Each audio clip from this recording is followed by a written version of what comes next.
Olá! O título desse trabalho é Psicologia Perinatal como base na assistência à saúde mental materno-infantil em uma penitenciária feminina no Brasil. Eu me chamo Paulo Eugênio Ferreira Rocha, eu sou formado em gestão de pessoas, pós-graduado em psicologia infantil e aluno do sétimo semestre em psicologia pela Anhanguera de Taubaté, aqui no Brasil.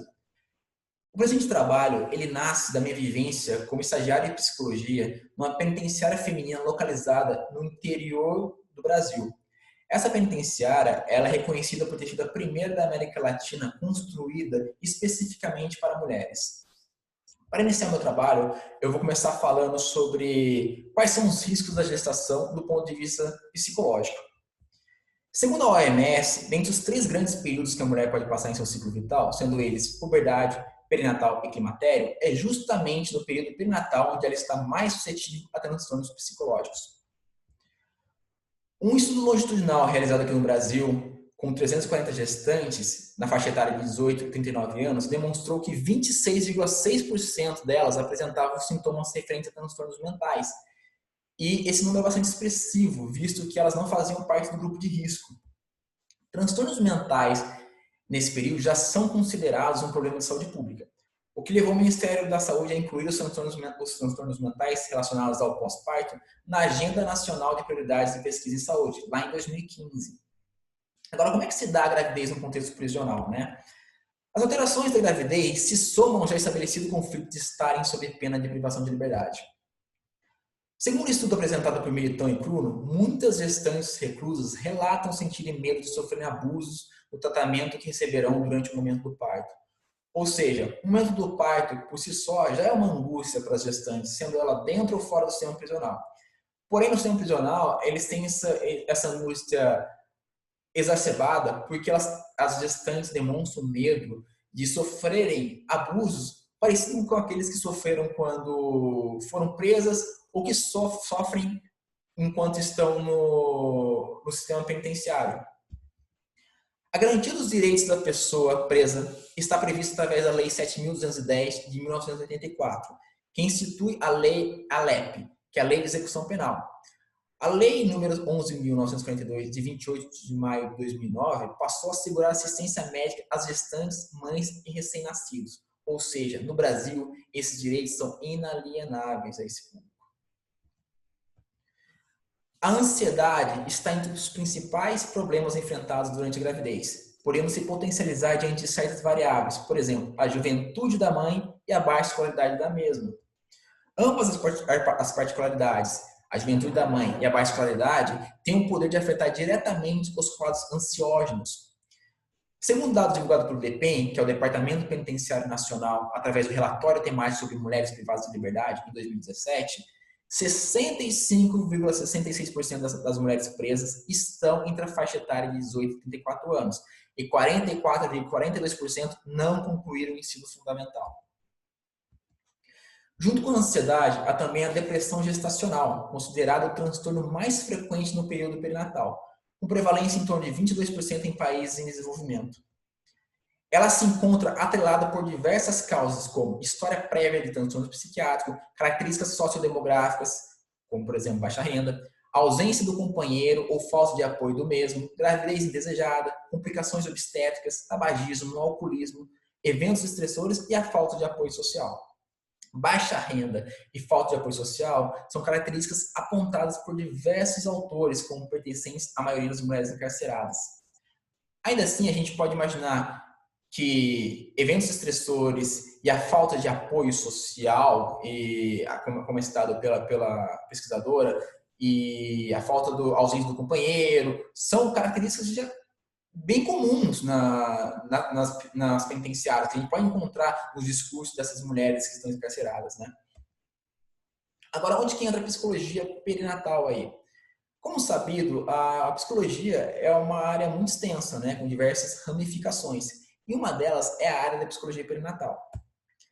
Como colocada pela professora doutora Rafaela Schiavo, né, que é referência em psicologia perinatal aqui no Brasil, a psicologia perinatal se considerou como campo de atuação e de produção de conhecimento que tem como objeto as questões acerca da perinatalidade e da parentalidade. A perinatalidade, ela corresponde ao período do pré-natal, da gestação, no caso, do parto e do pós-parto, enquanto a parentalidade se refere ao tornar-se pai, tornar-se mãe. No Brasil, ainda há poucos psicólogos que atuam especificamente no contexto perinatal. Entretanto, tem sido cada vez mais comum encontrar maternidades e clínicas de psicologia que ofereçam um atendimento psicológico especializado e direcionado especialmente para esse período. Agora vamos falar um pouco sobre o pré-natal psicológico. Ele é reconhecido como a principal técnica utilizada pelo psicólogo perinatal.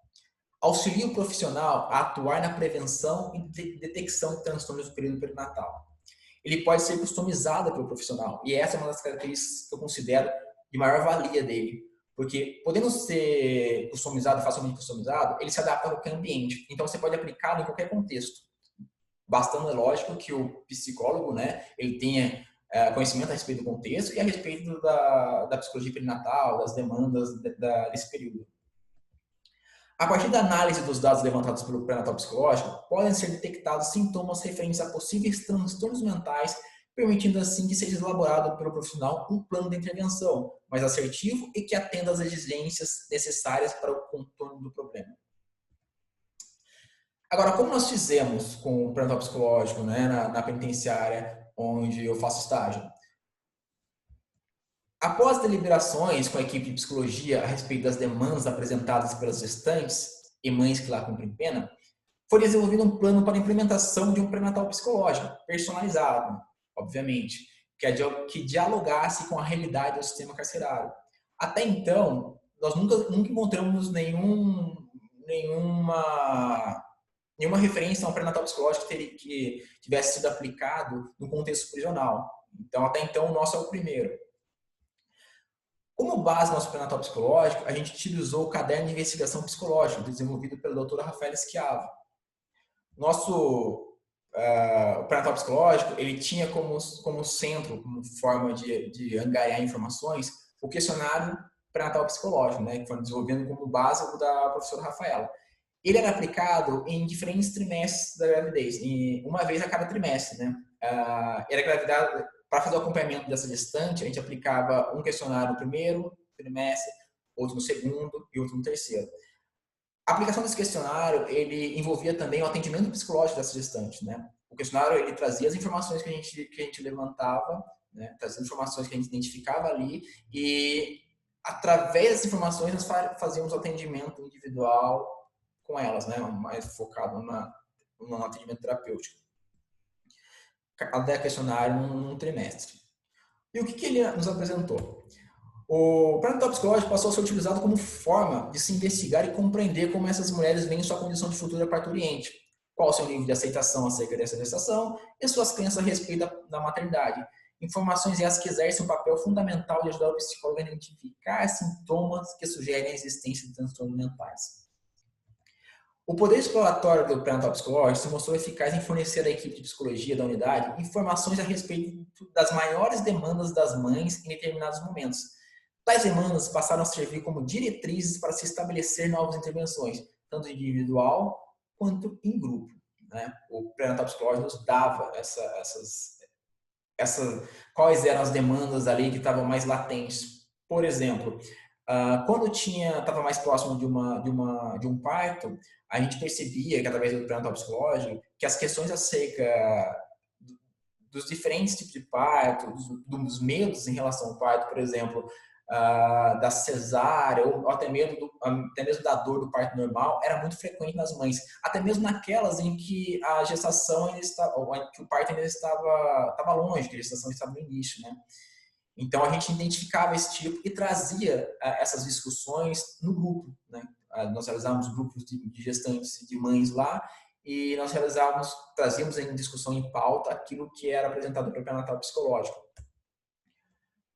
Foi então que nós percebemos que o pré-natal psicológico, apesar de ser uma excelente ferramenta, ele é limitado, né? Porque ele contempla ali o início da gestação e vai até o parto. E a partir daquilo, é lógico que ele ajuda muito na relação mãe-bebê, né? Porque é sabido que a psicologia perinatal nos traz essa informação de que quando há uma gestação de forma saudável, do ponto de vista psicológico, a relação da mãe com aquele bebê também se dá, na maioria das vezes, de forma saudável. É sustentada pela pelaquela gestação bem realizada. E quando a gestação é disfuncional, a relação com a mãe e com o bebê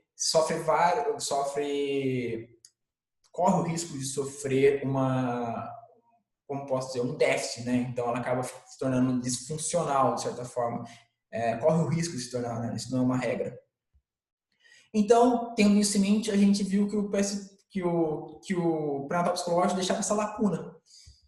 Então foi aí que nós resolvemos desenvolver algo ainda maior, que foi o Programa de Saúde Psicológica Materna Infantil no cárcere, ou o PSP-MIC, né? Esse programa, ele tem 3 bases, né?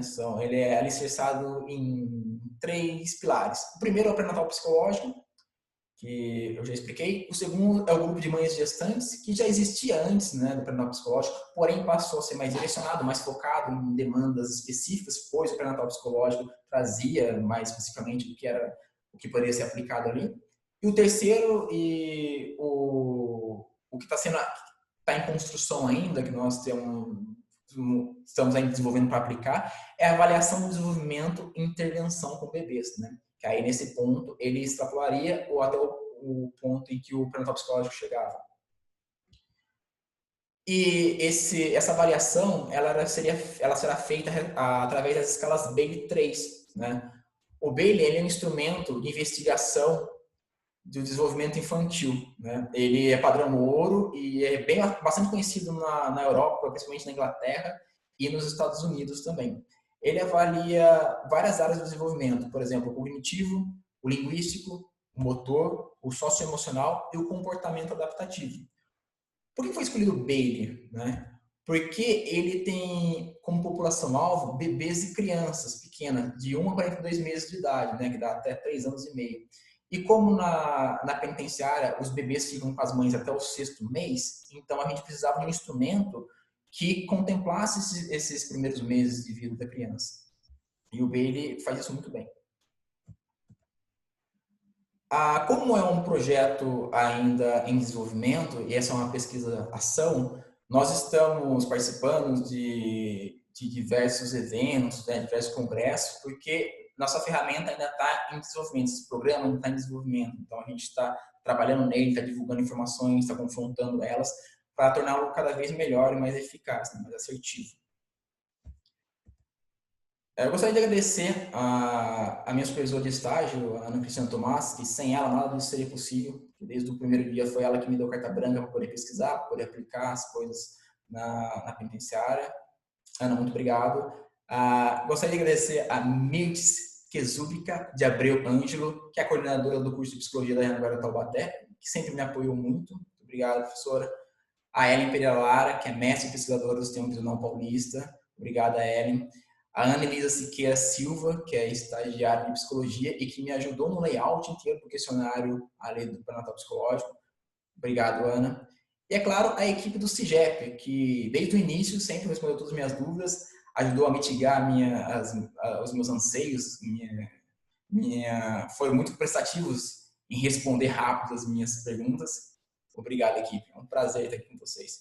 E, é claro, agradecer a você que assistiu esse vídeo. Muito obrigado. Essas são as referências bibliográficas e se tiver alguma dúvida, quiser trocar alguma informação ou quiser contribuir, é só mandar um e-mail para mim ou me chamar no WhatsApp. Eu agradeço. Tchau.